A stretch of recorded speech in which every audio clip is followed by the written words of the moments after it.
সম্মানিত হাজিরিন, আমি আপনাদের সম্মুখে সূরা আলে ইমরানের 31 নম্বর আয়াত পাঠ করেছি এবং এই আয়াতের ব্যাখ্যা স্বরূপ পবিত্র সহিহ বুখারী শরীফের একটি হাদিস আমি পাঠ করেছি। হাদিস এবং কোরআনের আলোকে সংক্ষিপ্ত সময়ে কিছু বলার জন্য আল্লাহ তাআলার কাছ থেকে তৌফিক কামনা করতেছি। আল্লাহ তাআলা আমাদের সবাইকে বলার এবং শোনার এবং সে মতে আমল করার তৌফিক দান করুন। আমিন। সম্মানিত হাজিরিন, নবীজি সাল্লাল্লাহু আলাইহি ওয়াসাল্লাম উম্মতকে অনেক কিছু দিয়ে গেছেন, আমাদের উপর অনেক ইহসান করেছেন। যে ইহসানের কথা গত কিছু জুমাতে আমি বিস্তারিত আলোচনা করেছি। যে নবী আমাদের জন্য এত কিছু করে গেছেন, যে নবী আমাদের জন্য দন্দার মোবারক শহীদ করেছেন, যে নবী 3 বছর আগে আটকে রাখা হয়েছে মক্কার মুশরিক, এবং যে নবীকে নিজের দেশ থেকে জন্মভূমি থেকে বের করে দেওয়া হয়েছে, সে নবীর জন্য আমরা কি করতে পারি? আমাদের তো কিছু দায়িত্ব আছে, আমাদের তো কিছু দেওয়ার আছে। যেহেতু তিনি এত কিছু আমাদেরকে করে গেছেন, এত কিছু আমাদেরকে দিয়ে গেছেন, আমরা নবীজিকে কি দেব? আমাদের উপর নবীজির কি হক আছে, সেই হকগুলো সম্পর্কে একটি হকের কথা আজকে বলব। অনেকগুলো হক আছে। অন্যতম একটি হক হচ্ছে আমাদের ব্যক্তিগত জীবনে, পারিবারিক জীবনে, আমাদের ব্যবসা বাণিজ্যে, আমাদের সাংসারিক জীবনে সর্বক্ষেত্রে রাসূলুল্লাহ সাল্লাল্লাহু আলাইহি ওয়াসাল্লামকে আনুগত্য করা, আল্লাহ রাসূলের কথা মতে চলা। আল্লাহ রাসূল সাল্লাল্লাহু আলাইহি ওয়াসাল্লাম যে দিন, যে শরিয়া নিয়ে এসেছেন, এই শরিয়া বিধানগুলো পালন করা এবং খুশি মনে সন্তুষ্ট চিত্তে রাসূলুল্লাহ সাল্লাল্লাহু আলাইহি ওয়াসাল্লামের বিধানগুলো পালন করা, মেনে নেওয়া এবং সেখানে কোনো রকমের যুক্তি প্রদর্শন না করা যে এইটা তো আমার রাসূলের বিধান ঠিক আছে কিন্তু এটা আমার মন বুঝছে না, শরীয়তের বিধান ঠিক আছে কিন্তু এটা মানতে আমি পারি না। তাহলে আপনার কত উম্মত রাসূলুল্লাহ সাল্লাল্লাহু আলাইহি ওয়াসাল্লামের দরকার নাই। কোরআন কারীমের বিভিন্ন জায়গায় শাইখুল ইসলাম ইবনে তাইমিয়া রাহমাতুল্লাহি আলাইহি বলেছেন, কোরআন কারীমের মধ্যে 30টি জায়গায় যেখানে আল্লাহ তাআলা আল্লাহর আনুগত্যের কথা বলেছেন, সেখানে রাসূলুল্লাহ সাল্লাল্লাহু আলাইহি ওয়াসাল্লামকে আনুগত্য করার জন্য বলেছেন। যেমন এক আয়াতের মধ্যে আল্লাহ বলেছেন, ইয়া আইয়ুহাল্লাযীনা আমানু আতিউল্লাহা ওয়া আতিউর রাসূল ওয়া উলিল আমরি মিনকুম। হে ঈমানদারগণ, আতিউল্লাহ আল্লাহর আনুগত্য করো, ওয়া আতিউর রাসূল আর রাসূলের আনুগত্য করো। যেখানে আল্লাহর কথা মানার জন্য বলা হয়েছে, সেখানে নবীজির কথা মানার জন্য বলা হয়েছে। ইয়া আইয়ুহাল্লাযীনা আমানু আতিউল্লাহা ওয়া আতিউর রাসূল ওয়া আতিউল্লাহা ওয়া রাসূলাহু লাআল্লাকুম তুরহামুন। তোমরা আল্লাহ এবং তার রাসূলের আনুগত্য করো যাতে তোমাদের উপর আল্লাহর পক্ষ থেকে রহমত আসে। আল্লাহর রহমত পাওয়ার জন্য আমরা সবাই রাজি না? আল্লাহর রহমত ছাড়া আমরা কি এক সেকেন্ড বাঁচতে পারবো? আল্লাহর রহমত যদি পেতে চাই, আল্লাহ বলেছেন আমার নবীজির তোমরা আনুগত্য করো। মান আতাআ রাসূলা ফাকাদ আতাআ আল্লাহ। যে নাকি রাসূলের আনুগত্য করলো, সে স্বয়ং আল্লাহ রাব্বুল আলামিনের আনুগত্য করলো। তাহলে রাসূলকে মানা মানে আল্লাহকে মানা, রাসূলের বিপরীত করা মানে আল্লাহর বিরুদ্ধে করা। সেরকম এক রাসূল আল্লাহ তাআলা আমাদেরকে দান করেছেন, আমরা যেন রাসূল সাল্লাল্লাহু আলাইহি ওয়াসাল্লামকে নিজের সব সামগ্রিক জীবনে আমরা যেন রাসূলকে আইডল হিসেবে মানি। লাকাদ কানা লাকুম ফি রাসূলিল্লাহি উসওয়াতুন হাসানাহ। যে তোমাদের জন্য আমি উত্তম মডেল রেখেছি আমার নবীকে। তোমরা যদি শিক্ষা দীক্ষা অর্জন করতে চাও, আমার নবী থেকে শিক্ষা গ্রহণ করো। তোমরা যদি ব্যবসা করতে চাও, আমার নবীজি থেকে ব্যবসা বাণিজ্য শিখো। তোমরা যদি আয় রোজগার করতে চাও, নবীজি থেকে শিখো। তোমরা যদি নামাজ পড়তে চাও, সাল্লু কামা রাআইতুমুনি উসাল্লি, আমার নবীজি থেকে নামাজ শিখো। তোমরা যদি হজ শিখতে চাও, খুযু আন্নী মানাসিকাকুম, যে নবীজি থেকে হজের বিধান শিখো। জীবনের এমন কোনো পাঠ নাই, এমন কোনো অংশ নাই যেখানে রাসূলুল্লাহ সাল্লাল্লাহু আলাইহি ওয়াসাল্লামের আদর্শ নাই। সামগ্রিক জীবন, ব্যক্তিগত জীবন থেকে আন্তর্জাতিক জীবন পর্যন্ত প্রতিটি ক্ষেত্রে আমাদেরকে বলা হয়েছে রাসূলুল্লাহ সাল্লাল্লাহু আলাইহি ওয়াসাল্লামের আদর্শকে গ্রহণ করো। বুখারী শরীফের রাওয়ায়াত হযরত আবু হুরায়রা রাদিয়াল্লাহু আনহু থেকে বর্ণিত, রাসূলুল্লাহ সাল্লাল্লাহু আলাইহি ওয়াসাল্লাম ইরশাদ করেন, কুল্লু উম্মতি ইয়াদখুলুনা আল-জান্নাতা ইল্লা মান আবা। আমার সকল উম্মত জান্নাতে যাবে, জান্নাতে প্রবেশ করবে, তবে ইল্লা মান আবা, তবে যারা অস্বীকার করে, যারা অস্বীকার করে তারা ব্যতীত আর আমার সকল উম্মত জান্নাতে প্রবেশ করতে পারবে ইনশাআল্লাহ। কুল্লু উম্মতি ইয়াদখুলুনা আল-জান্নাতা ইল্লা মান আবা, তবে যারা অস্বীকার করে। এখন সাহাবায়ে কেরাম জিজ্ঞেস করলেন, ইল্লা ইয়া রাসূলুল্লাহ মান আবা, হে আল্লাহর রাসূল, আপনি যে বলছেন যে যারা অস্বীকার করবে তারা জান্নাতে যেতে পারবে না, তারা কারা? তখন আল্লাহ রাসূল সাল্লাল্লাহু আলাইহি ওয়াসাল্লাম এই কথার ব্যাখ্যা দিচ্ছেন এভাবে, মান আতাআনি দাখালাল জান্নাহ ওয়া মান আসানি ফাকাদ আবা, যে আমার আনুগত্য করবে সেই জান্নাতে যাবে। তাহলে জান্নাতে যেতে হলে কার কথা শুনতে হবে? রাসূলুল্লাহ সাল্লাল্লাহু আলাইহি ওয়াসাল্লামের আদর্শ অনুসরণ করতে হবে, তার সুন্নাহ, তার সিরাত, তার শরীয়ত মানতে হবে, এর বাইরে যাওয়া যাবে না।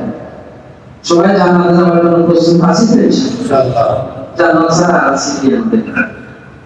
তাহলে আল্লাহ রাসূল সাল্লাল্লাহু আলাইহি ওয়াসাল্লাম বলেন, মান আতাআনি দাখালাল জান্নাহ, যে আমাকে আনুগত্য করবে, ব্যক্তিগত জীবন থেকে নিয়ে পারিবারিক, সামাজিক সকল ক্ষেত্রে যে আমাকে ফলো করবে, আমাকে অনুসরণ করবে, আমার আদর্শ, আমার সিরাত, আমাকে আইডল বানাবে, ফাকাদ দাখালাল জান্নাহ ওয়া মান আসানি, যে আমাকে আনুগত্য করবে না, আমার বিরোধিতা করবে, ফাকাদ আবা, সে অস্বীকার করবে।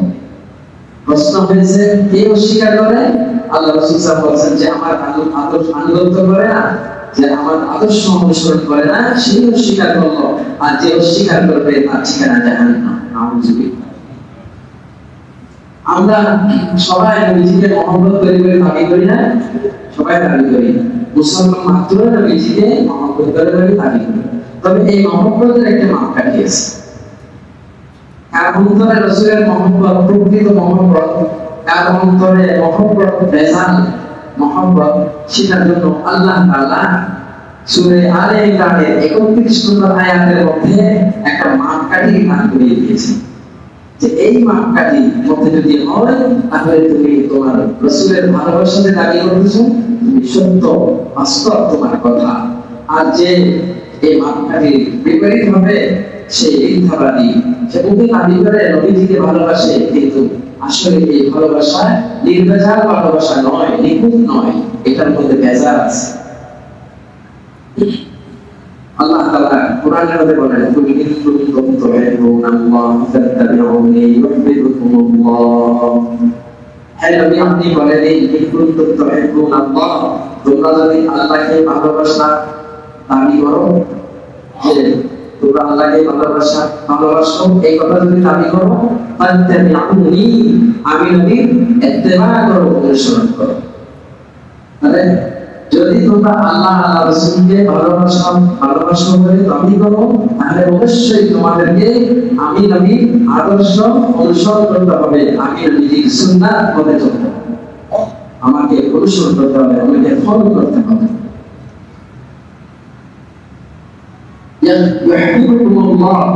যদি কোন মুসলমান তার প্রতিটি ক্ষেত্রে আল্লাহ রাসূলকে আনুগত্য করে, তাহলে তার জন্য দুটি পুরস্কার আছে। এক পুরস্কার হলো আল্লাহ তাআলা তার প্রতি ভালোবাসা দান করবেন, ওয়া ইয়াগফির লাকুম যুনুবাকুম, এবং এই তার আনুগত্যের কারণে মাঝখানে যা গুনাহ হবে আল্লাহ তাআলা সেটা ক্ষমা করে দিবেন। সুবহানাল্লাহ। وَإِن كُنتُمْ تُحِبُّونَ اللَّهَ فَاتَّبِعُونِي يُحْبِبْكُمُ اللَّهُ وَيَغْفِرْ لَكُمْ ذُنُوبَكُمْ وَاللَّهُ غَفُورٌ رَّحِيمٌ।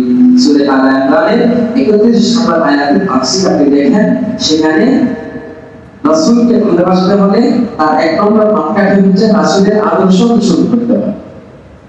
এখন আমি মুখে নবীজিকে ভালোবাসি বলে দাবি করি, কিন্তু আমার ব্যক্তিগত জীবনে নবীজির সুন্নাহ নাই। আমার পারিবারিক জীবনে আমি নবীজিকে আদর্শ মানি না। আমার ব্যবসা বাণিজ্য চাকরি বাকরি কোনো ক্ষেত্রে, বিয়ে শাদী কোনো ক্ষেত্রে আমি নবীজির সুন্নাহকে ফলো করি না। তাহলে আমি যে ভালোবাসি বলে দাবি করি, আমি কি সত্য না মিথ্যা? এই ভালোবাসার মধ্যে ভেজাল আছে না? এক আরবি কবি সুন্দর বলেছেন, তাসির রাসূলা ওয়া আনতা তুযিরু হুব্বাহু ওয়া হাদা আল-আমরি ফিল ফিআলি বাদিউ। তুমি একদিকে রাসূলের ভালোবাসা দাবি করো আর অন্যদিকে রাসূলের আনুগত্যের বিরুদ্ধে করো। একদিকে তুমি রাসূলকে ভালোবাসা দাবি করো আর অন্যদিকে রাসূলের আদর্শের উপরে কাজ করো। এটা তো চরম একটা অবাস্তব কথা। লকুন্তা সাদিকান ফি হুব্বিহি লা আতা'তাহু। যদি তুমি বাস্তবে নবীজিকে ভালোবাসো বলে দাবি করো, অবশ্যই তুমি তার আদর্শের অনুসরণ করবে। ইন্নাল মুহিব্বা লিমান ইউহিব্বু ইউতি'হু। যে যাকে ভালোবাসে সে তার আদর্শকে অনুসরণ করে। এখন ভালোবাসার দাবিদারের অভাব নাই আমাদের দেশে। এবং ভালোবাসার একটা মাপকাঠি বানাইছে আমরা কি, ভারতের বিভাজন, যশোরের জুস এবং বড় বড় ট্যাগ, বিরিয়ানি, জিলাপি বিতরণ ইত্যাদি। এটাকে আমরা নবীজি ভালোবাসার মাপকাঠি মনে করি। আর আল্লাহ তাআলা ভালোবাসার মাপকাঠি বলেছেন সেটা হচ্ছে ইত্তেবা'আ রাসূল। চার অন্তরে, চার ব্যক্তিগত জীবনে, সমাজ জীবনে, পারিবারিক জীবনে আল্লাহ রাসূলের আদর্শ আছে, সে বাস্তবে আশিকে রাসূল। আর যে ব্যক্তিগত জীবনে তার মুখের মধ্যে আল্লাহ রাসূলের সুন্নাত নাই, তার পরনে, তার লেবাসে, তার আচার আচরণে নবীজির কোনো আদর্শ নাই, আদর্শের সিটা কোথাও নাই, সে যদি আশিকে রাসূল দাবি করে সে চরম মিথ্যা পারে। এই বিষয়গুলো আমাদের দেশের মানুষ বোঝার জন্য রাজি নেই। কারণ আমাদের মানুষ হলো টাকার জন্য পাগল। কোথায় এক প্যাকেট বিরিয়ানি দিবে, এক প্যাকেট বিরিয়ানির জন্য এই আশিকে রাসূলরা নিজের রাসূল সাল্লাল্লাহু আলাইহি ওয়াসাল্লামের সুন্নাত এবং আদর্শকে অর্থনীতি করে জলাঞ্জলি দিয়ে দেয়। এক প্যাকেট বিরিয়ানির জন্য, একটা মিষ্টির একটা প্যাকেটের জন্য ইমান বিক্রি করে। আল্লাহ রাসূল সাল্লাল্লাহু আলাইহি ওয়াসাল্লাম হাদিস এবং কোরআনের সাথে আপনি মিলান, এই আশিকে রাসূল, এই মুহিব্বে রাসূল, এই সত্যিকার আল্লাহ রাসূলকে ভালোবাসে, যে আল্লাহ রাসূলকে ভালোবাসে না তার মাপকাঠি আল্লাহ তাআলা সূরা আলে ইমরানের 31 নম্বর আয়াতের মধ্যে পরিষ্কার করে বলে দিয়েছে। এরপরে আর কোনো কথাই থাকে না। এজন্য আল্লাহ তাআলা কোরআনে কারীমের বিভিন্ন জায়গায় শুধু আল্লাহ রাসূলের আনুগত্যের কথা বলেছে। 30টি জায়গায় মানে 30 এর চেয়ে উপরে আল্লাহ তাআলা কোরআনে কারীমে বলেছেন আর নবীজিকে আদর্শ অনুসরণ করার জন্য, তার নবীজির সুন্নাতকে ফলো করার জন্য বারবার তাগিদ দিয়েছে।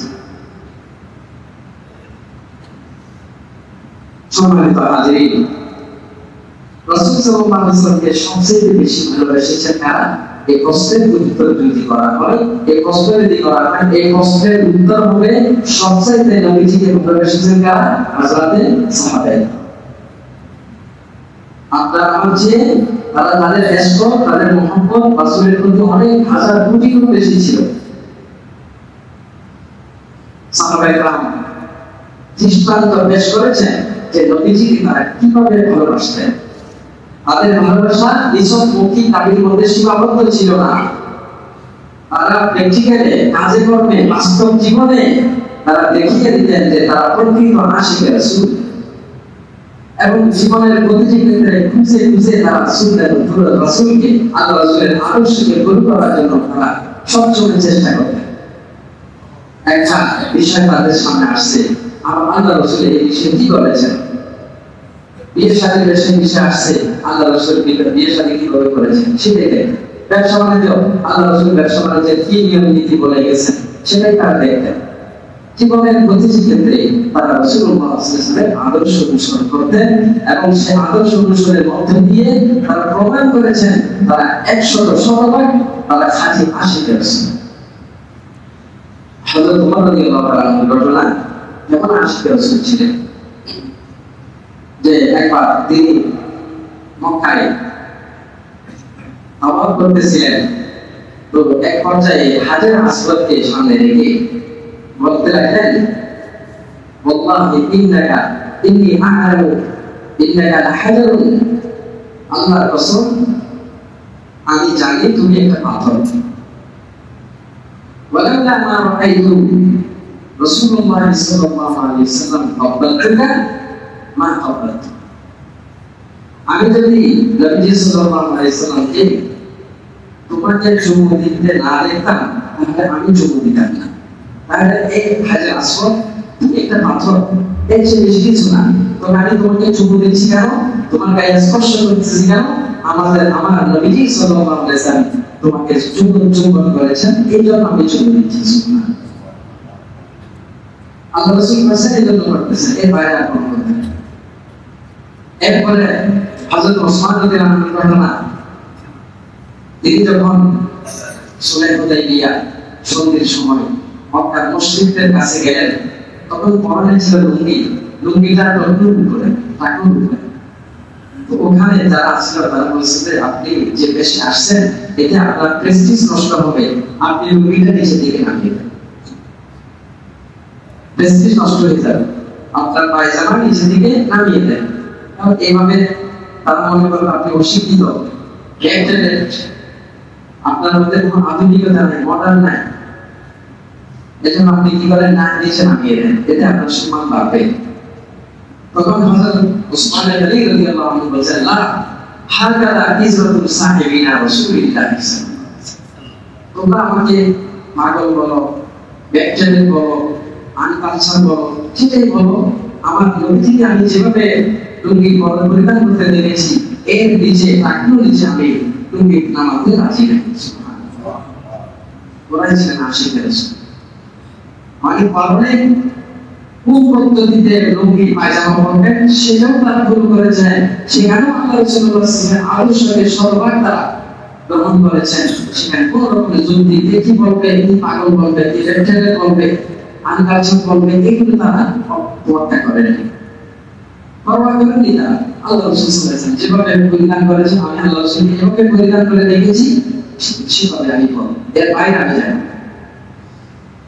হযরত আলী রাদিয়াল্লাহু তাআলা একবার ওযু করলেন, ওযু করার পরে ওই পাত্রের মধ্যে পাত্রের মধ্যে যে পানি ছিল অল্প পানি, সেটা পানি দাঁড়িয়ে পান করলেন। তো ওনার ছাত্ররা জিজ্ঞেস করলেন, আপনি ওযুর অবশিষ্ট পানিগুলো এভাবে দাঁড়িয়ে কেন পান করলেন? তখন হযরত আলী রাদিয়াল্লাহু আনহু বলেন, রাআইতু রাসূলুল্লাহ সাল্লাল্লাহু আলাইহি ওয়াসাল্লাম, আমি নবী সাল্লাল্লাহু আলাইহি ওয়াসাল্লামকে একবার দেখেছি ওযুর অবশিষ্ট পানি দিয়ে দাঁড়িয়ে পান করেছেন, এইজন্য আমি করেছি। সুবহানাল্লাহ, ওরা ছিলেন আশিকের রাসূল, প্রতিটি কথায় কথায় পুঙ্খানুপুঙ্খান আর আল্লাহ রাসূলের আদর্শ, আল্লাহ রাসূল কোথায় কি করেছেন সেটা তারা সবসময় ফলো করতেন এবং উত্তম দৃষ্টান্ত আমাদের জন্য রেখে গেছেন। মুসনাদ আহমদ কিতাব, এক সাহাবী খুরাইব আল-আসাদি রাদিয়াল্লাহু তাআলা, যুবক তাগড়া যুবক সাহাবী, চুলগুলো অনেক বেশি লম্বা ছিল এবং পরনে পায়জামা টাকলু নিচে, একটু মানে ধনবান পরিবারের সন্তান, তো এই জন্য খুব মানে মডার্ন টাইপের, চুলগুলো অনেক লম্বা, আবার পরনে পায়জামা টাকলু নিচে। এই সংবাদ রাসূলুল্লাহ সাল্লাল্লাহু আলাইহি ওয়াসাল্লামের কাছে পৌঁছলো যে ওরাই এইভাবে লেবাস পোশাক পরিধান করে, যেটা আল্লাহ রাসূলের সুন্নতের বিপরীত। তখন রাসূলুল্লাহ সাল্লাল্লাহু আলাইহি ওয়াসাল্লাম তাকে উদ্দেশ্য করে বলেন, ইয়ামাল রাজুলু আল-আসাদ আল-খুরাইব লাউলা তুলু জুব্বাতিহি ওয়া ইসবার লিসানিহি, যে খুরাইব আল-আসাদি কত ভালো লোক, ভালো যুবক, কিন্তু তার মধ্যে দুটি চরিত্র এমন আছে যেগুলো আমার পছন্দ না। একটা হলো সে বেশি লম্বা চুল রাখে, চুলগুলো এলোমেলো, কোনো পানি চুলের কোনো চুলসি নেই, সৌন্দর্য নেই, এবং সে টাকলু নিচে পরিধান করে। আর রাসূলুল্লাহ সাল্লাল্লাহু আলাইহি ওয়াসাল্লামের হাদিস যে বুখারী শরীফের মধ্যে আছে, মা আসফালা মিনাল ইজার, যে লুঙ্গি বা পায়জামার অংশ টাকনুর নিচে যাবে সে অংশটা জাহান্নামে আগুনে জ্বলবে।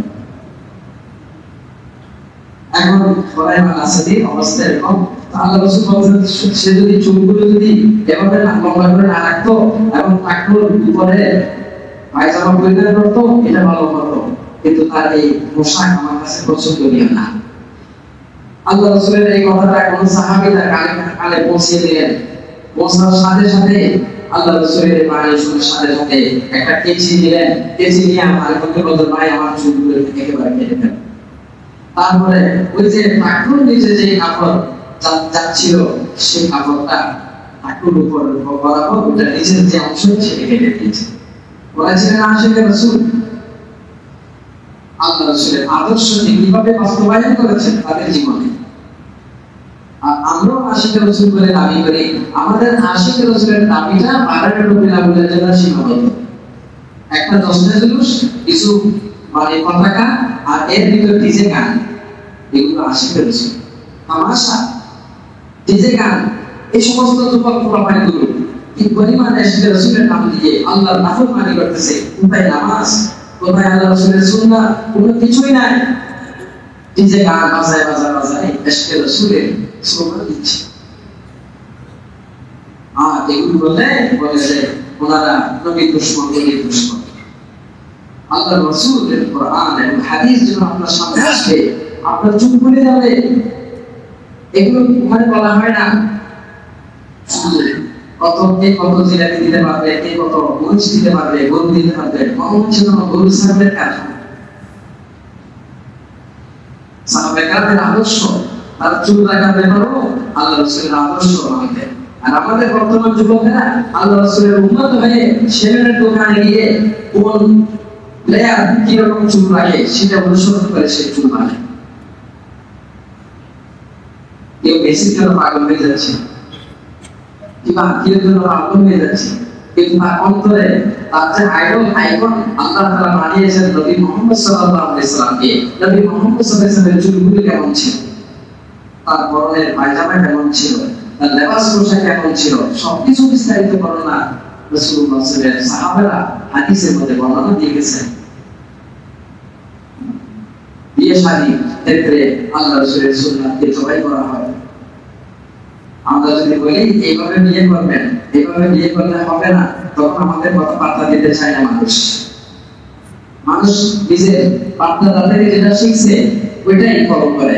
আল্লাহ রাসূলের সুন্নাত এবং আদর্শকে মানার জন্য রাজি নাই। একটা রাসূলের উম্মত সবাই জান্নাতে যাওয়ার জন্য রেডি হয়ে আছে। কয়েকদিন আগে একটা ঘটনা, একটা বিয়ের সংক্রান্ত বিষয় বললাম যে মোবাইলে সরাসরি এভাবে নিয়ে যায় না, আর বিকল্প পদ্ধতি আছে, এভাবে করলে হবে, এভাবে করলে হবে না।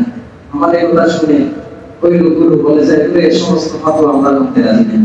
ইমান আছে সমাজে হাজির বলতেছিলাম যে মানুষ এইভাবে আলেমদের উপরে আমাকে বানাবেছে ইমাম, আমাকে বানাবেছে ইমাম, আর যারা আমার পিছনে একটা দাঁড়া হবে তার মুক্তি। কিন্তু বর্তমান সমাজ এমন হয়ে যাচ্ছে ইমাম সাহেব মানে বিশেষ মুসলিমদের মুক্তি হয়ে যাচ্ছে। আরে কথা শুনে শুনে তাকে মুসলিমের পরিচালনা করতে হবে এরকম। অথচ যিনি ইমাম তিনি হাদিস কোরআনের বিশাল ভান্ডার নিয়ে ইমামতি করতেছেন। হাদিস কোরআনের বিশাল জ্ঞান নিয়ে তাকে এই পথে তার যাত্রা। তবে অনেক কিছু বিষয় আছে আমরা যে মানে শরীয়তের বিষয় নিয়ে আমরা যে কথা বলি আমাদের উচিত না। আল্লাহ তাআলা বলেন ওয়ালা তাকফু মা লাইসা লাকা বিহি ইলম, যে বিষয়ে তোমার অথেন্টিক জ্ঞান নাই সেই বিষয়ে কোনো কথা বলার অধিকার তোমার নাই। শরীয়তের মাসালা ইমাম সাহেব মুফাদ্দিল বলবেন দিন শিক্ষা আলেমদের থেকে। আল ইসলাম মিনাদ দ্বীন লাউলা আল ইসলাম লাকানা মাশা মাশা। দিন আর এসে দিন এলেন প্রমাণিক দিন থেকে শিখতে হবে। ডাক্তার থেকে আপনি চিকিৎসা বিজ্ঞান শিখবেন, ইঞ্জিনিয়ার থেকে বিল্ডিং ডিজাইন মাধ্যমে সেটা শিখবেন, কিন্তু দিনের ব্যাপারে যখন আসবে তখন আপনাকে অবশ্যই আলেমের দিনের ব্যাপারে আসবে। আল ইসলাম মিনাদ দ্বীন। সম্মানিত হাজিরিন, তো বলছিলাম যে আমাদের রাসূল সাল্লাল্লাহু আলাইহি ওয়াসাল্লামের শরীয়ত মানা এটা প্রত্যেক মুসলমানের ফরজ। এখন শরীয়ত মানা যেন রাজি নাই, এমনি আল্লাহ রাসূলের উম্মত আশিকের রাসূলের অভাব নাই, শরীয়ত মানতে রাজি। সাহাবায়ে কেরাম রিজওয়ানুল্লাহি আলাইহিম আমাদেরকে দৃষ্টান্ত পেশ করেছেন তারা আল্লাহ পরিপূর্ণভাবে রাসূলুল্লাহ সাল্লাল্লাহু আলাইহি ওয়াসাল্লামের শরীয়তটা কিভাবে প্রয়োগ করতেন। শুধু পুরুষ না, নারীদের মাঝেও আল্লাহ রাসূলের আদর্শ শরীয়ত মানার জন্য নারীদের মধ্যে প্রতিযোগিতা চলে। একবার ইয়ামান থেকে দুইটি নারী এসে রাসূলুল্লাহ সাল্লাল্লাহু আলাইহি ওয়াসাল্লামের দরবারে হাজির হলো। মাসনাদে আহমদ হাদিসের কিতাবে এই ঘটনাগুলো আছে। তো আল্লাহ রাসূল সাল্লাল্লাহু আলাইহি ওয়াসাল্লাম ওই মহিলাদের হাতের মধ্যে স্বর্ণের চুড়ি দিয়েছেন।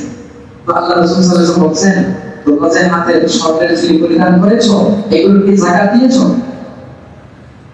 বলে যে না, যাকাত তো দিই নাই। বলে যে যদি যাকাত না দাও তাহলে তোমাদের জন্য জাহান্নামের দুঃসংবাদ আছে।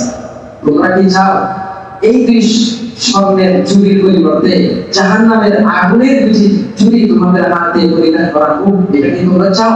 বলে যে ইয়া রাসূল আমরা চাই না। তাহলে কি করতে হবে? তাহলে একটু যাকাত দিয়ে দাও। তারপরে হাতের দুই চুড়ি খুলে রাসূলুল্লাহ সাল্লাল্লাহু আলাইহি ওয়াসাল্লাম হাতের মধ্যে রেখে বলেন, ইয়া রাসূলুল্লাহ আপনি যেখানে ইচ্ছা সেখানে ব্যয় করুন, আমার এটা দরকার। নারীদের কাছে সবচেয়ে প্রিয় জিনিস কোন জিনিস? স্বর্ণ। সেটা প্রমাণ কি?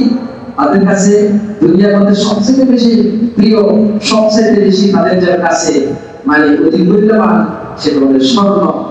যে স্বর্ণের কারণে তারা না এভাবে কান এগুলোকে ছিদ্র করে দেয়। এমনিতে সমাজে কি কেউ কারো শরীরকে ছিদ্র করতে রাজি হয়? তাদের কাছে এটা অনেক বেশি প্রিয়। সেই প্রিয় জিনিসটা আল্লাহ রাসূল সাল্লাল্লাহু আলাইহি ওয়াসাল্লামকে সন্তুষ্ট করার জন্য, আল্লাহকে খুশি করার জন্য একেবারে এভাবে বিনা দ্বিধায় দিয়ে দিচ্ছে। আমরা অনেক যুক্তি দেখাতাম, আমাদের নারীরা অনেক যুক্তি দেখাতো, আমার এটা দিয়ে দিলে আমি চলবো কেমনে, আমাকে বিয়ে শাদী বিভিন্ন ফাংশনে যেতে হবে, অনেক যুক্তি সমানে দেখা যায়। এভাবে মহিলা সাহাবীদের মতো অনেক এক সাহাবী জুলাইবি রাদিয়াল্লাহু তাআলা আনহু ঘটনা অনেক চমৎকার। হযরত জুলাইবি রাদিয়াল্লাহু তাআলা আনহু দেখতে খুব বিশ্রী, চেহারা এত সুন্দর ছিল, এবার কালো, ওগুলো মোটা মোটা, পা এত বড় মোটা, দেখতে কোনো সুশ্রী মানে মানে সৌন্দর্য নাই, আবার অনেক গরিব বিশ্রী। এক মজলিসের মধ্যে রাসূলুল্লাহ সাল্লাল্লাহু আলাইহি ওয়াসাল্লাম জুলাইবিকে বললেন, জুলাইবি তোমার কি বিয়ে শাদী হয়েছে? বলছে না ইয়া রাসূলুল্লাহ, বিয়ে শাদী আমাকে বিয়ে দিয়ে দিবে। কার বিয়ে দিবে? আমি তো গরিব মিসকিন, সমাজের মধ্যে কোনো আমার কোনো স্ট্যাটাস নাই, আমার দেখতেও আমার কোনো সৌন্দর্য নাই, আমাকে কে কার বিয়ে দিবে? তখন আল্লাহ রাসূল সাল্লাল্লাহু আলাইহি ওয়াসাল্লাম কথাগুলো শুনে বলছেন যে উম্মুল আনসারী আমার সাহাবী আর একটা মেয়ে আছে সুন্দরী, তার কাছে যাও, তার বাবাকে বলো আমি পাঠাইছি। তখন দেরি না করে জুলাইবি ওই আনসারী সাহাবীর কাছে চলে গেলেন, বলেন দরজা নক করতে কে? বলছে জুলাইবি। কি জন্য আসছো? আল্লাহ রাসূল আমাকে পাঠাইছে। এই কথা বলার সাথে সাথে দরজা খুললেন, বলতে কি জন্য আসছো? আল্লাহ রাসূল সাল্লাল্লাহু আলাইহি ওয়াসাল্লাম আমাকে বলছেন যে আপনার কাছে একটা মেয়ে আছে, যে মেয়েটা আমাকে বিয়ে দেওয়ার জন্য। এখন ওই সাহাবী আনসারী সাহাবী তো তাকে দেখে, কি তোমাকে আমার মেয়ে তোমাকে দিতা? কোন যোগ্যতার বলে? কি আছে তোমার? এইসব কথাগুলো তার অন্তরের মধ্যে ঘুরপাক খাচ্ছে এবং চেহারা বলে। তখন এই কথাগুলো শুনতেছিল তার ওই মেয়ে। মেয়ে বলল, বাবা কি বলতেছেন আপনি? বলছে যে এই লোকটা নাকি তোমার জন্য প্রস্তাব নিয়ে আসছে। বলছে কে পাঠাইছে? আল্লাহ রাসূল সাল্লাল্লাহু আলাইহি ওয়াসাল্লাম। বাস আর কোনো কথা নাই। বাবা যেরকম হোক আপনি তার সুন্দর দিকে তাকাবেন না, সুন্দর দরকার নাই, তার তাকানোর দরকার নাই। আমার কাছে সবচেয়ে যেটা বিষয় সেটা হলো গুরুত্বপূর্ণ বিষয়, আমার নবীজি সাল্লাল্লাহু আলাইহি ওয়াসাল্লাম এই বিয়ের প্রস্তাবের জন্য পাঠিয়েছেন, সুতরাং আমি তাকে নিয়ে সংসার করব। নারীদের মাঝেও আল্লাহ রাসূল সাল্লাল্লাহু আলাইহি ওয়াসাল্লামের আনুগত্যের কি অবস্থা! শেষ পর্যন্ত বিয়ে হয়ে গেছে। বিয়ে হয়ে যাওয়ার পরে এই সংবাদ যখন বিয়ের জন্য বিয়ের কথা যখন সন্তুষ্টি মেনে নিলেন, সন্তুষ্ট চিত্তে এই কথা যখন গ্রহণ করলেন, তখন রাসূলুল্লাহ সাল্লাল্লাহু আলাইহি ওয়াসাল্লামের কাছে সংকল্প বসলো। আল্লাহ রাসূল সাল্লাল্লাহু আলাইহি ওয়াসাল্লাম খুব মন ভরে দোয়া করলেন, হাত তুলে বলছেন, হে আল্লাহ জুলাইবির পরিবারের মধ্যে শান্তি বরকত নাজিল করো, এমন বরকত দাও হে আল্লাহ, এমন সম্মান দাও যেটা সবার জন্য প্রশংসিত। তো শেষ পর্যন্ত আল্লাহ রাসূলের আনুগত্যের কারণে কেমন পুরস্কার! আল ইসারা ফি তামিজ সাহাবা এই কিতাবের মধ্যে সাহাবায়ে কেরামের বিশাল গ্রন্থ, এটার মধ্যে এই ঘটনা আছে যে যে রাসূলুল্লাহ সাল্লাল্লাহু আলাইহি ওয়াসাল্লামের আনুগত্যের বরকতে, আল্লাহ রাসূলের দোয়ার বরকতে ওই মহিলা আল্লাহ তাআলা এত ধন সম্পদের মালিক বানাইছেন যে আনসার ওই সাহাবীদের মধ্যে, মহিলাদের মধ্যে সবচেয়ে বেশি ধনী সে হয়ে গেছে এবং সবচেয়ে বেশি দান করতো আল্লাহর রাস্তায়। রাসূলুল্লাহ সাল্লাল্লাহু আলাইহি ওয়াসাল্লামের আনুগত্যের ফলাফল, আল্লাহ রাসূলের আনুগত্য অনুসরণ করলে আল্লাহর পক্ষ থেকে দুনিয়াতে যে শান্তি, দুনিয়াতে বরকত নাযিল হয়, সেটা চাক্ষুষ প্রমাণ, সেটা দেখিয়ে গেছেন সাহাবায়ে। আমাদের কাছে আল্লাহ রাসূলের আদর্শের কোনো মূল্য নাই, রাসূলের সুন্নাতের কোনো দাম নাই। আমরা বলি কি জানেন, এটা তো সুন্নাত, এটা তো ফরজ, ওয়াজিব কিছু না। আমাদের কাছে নবীজির সুন্নাতের মর্যাদা কতটুকু, বলে আমরা বলি যে এটা তো আল্লাহ রাসূলের সুন্নাত, এটা ফরজ, এটা কি ফরজ, এটা কি কোরআনে আছে? আমাদের সাথে চ্যালেঞ্জ করে এটা সুন্নাত মানে কি, কথা দিলে এত বেশি গুরুত্বপূর্ণ বিষয় না। আর সাহাবায়ে কেরাম রাদিয়াল্লাহু আনহুর কাছে সুন্নাতের মর্যাদা কিরকম ছিল, এটা আল্লাহ রাসূলের সুন্নাত, আর অবশ্যই এটা আমাদের মাথার উপর আল্লাহ রাসূল আইন, এটা আমাদের মাথার উপর, এটা আল্লাহ রাসূলের সুন্নাত। কখনো এই সুন্নাতের জন্য জীবন দিতে প্রস্তুত সাহাবায়ে কেরাম রাদিয়াল্লাহু আনহুর দৃষ্টিভঙ্গি ছিল এরকম। সম্মানিত হাজিরিন, এরা ছিলেন সাহাবায়ে কেরাম, এরা ছিলেন আশিকে রাসূল। আজকে বিয়ের শাদীতে আল্লাহ রাসূলের সুন্নাত নাই, বিয়ের শাদী গান ছাড়া কোনো বিয়ে নাই। যদি আপনি আজকে জুমাতে আমার ছেলে মেয়েদের জন্য সামনে থেকে যত বিয়ে হবে, কোনো গান বাজনা হবে না, কোনো প্যাকেজ না হবে না, তাহলে যদি আপনি সত্যিকার আশিকে রাসূল, আশিকে রাসূল হওয়ার জন্য, বাস্তব আশিকে রাসূল হওয়ার জন্য রাজি আছি তো?